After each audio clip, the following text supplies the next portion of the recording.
નમસ્કાર ખેડૂત મિત્રો, તમારું સ્વાગત છે અમારી વીટી ખેડૂત મિત્રોની યુટ્યુબ ચેનલમાં। તો મિત્રો, ખાસ કરીને આજના આ વિડીયોની અંદર હવે કપાસ વાવતા ખેડૂતો માટે ટેકાના ભાવમાં જે ખેડૂતો વેચવાલી કરવા માગે છે તેમને માટે આગામી મહિનામાં હવે નોંધણી શરૂ થશે, કઈ તારીખે નોંધણી શરૂ થશે અને ક્યાં સુધી થઈ શકશે, સાથે જ આજે ભાવમાં શું થયું, બજાર વધ્યું કે ઘટ્યું, સાથે રૂ બજારમાં સતત ઘટાડા હોવા છતાં કપાસમાં ભાવ કેમ ટકેલા તેની સંપૂર્ણ માહિતી માટે વિડીયો પૂરો જોજો અને ચેનલમાં નવા હોય તો સબસ્ક્રાઇબ કરી નાખજો। તો મિત્રો, સૌપ્રથમ તો આપણે વાત કરીએ તો કપાસના ભાવ હાલ અત્યારે રૂ બજાર સતત ઘટી રહ્યું છે, તે છતાં કપાસ બજારને ટેકો છે, કારણ કે કપાસિયા અને કપાસિયા ખોળ બજારમાં સારી એવો સુધારાના પગલે કપાસના ભાવ ઘટતા નથી જોવા મળતા અને કપાસ બજારને ટેકો છે। ત્યારે હવે કપાસની વેચવાલી કરવા માટે આગામી મહિનાથી ટેકાના ભાવે નોંધણીના કામકાજો શરૂ થઈ જશે। ત્યારે તારીખની વાત કરીએ તો આગામી સપ્ટેમ્બર મહિનાની અંદર 1 સપ્ટેમ્બરથી લઈને નોંધણી શરૂ થશે અને 30 સપ્ટેમ્બર સુધી નોંધણીના કામકાજો શરૂ રહેશે। ત્યાં સુધી જે ખેડૂતોને પણ ટેકાના ભાવે વેચવાલી કરવી હોય તો તેવા ખેડૂતો ભાવ માટે વેચવાલીની નોંધણી કરાવી શકે।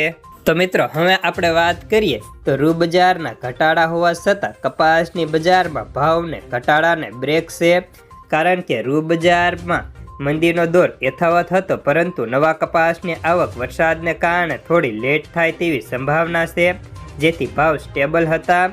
સારા કપાસમાં રાજકોટમાં 10 વધ્યા હતા, તો આગામી સમયમાં અમુક સેન્ટરોની અંદર હજી પણ 20થી લઈને 30 રૂપિયા પ્રતિ 20 કિલોએ વધવાના ચાન્સ દેખાય છે।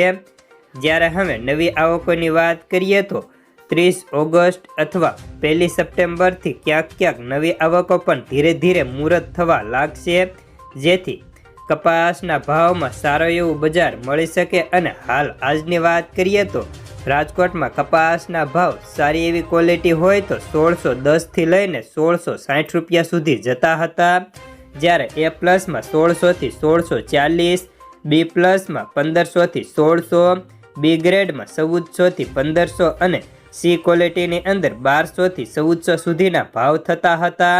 જ્યારે આજે આખા ગુજરાતભરની વાત કરીએ તો 5થી લઈને 6000 મણની આવક માંડ હતી।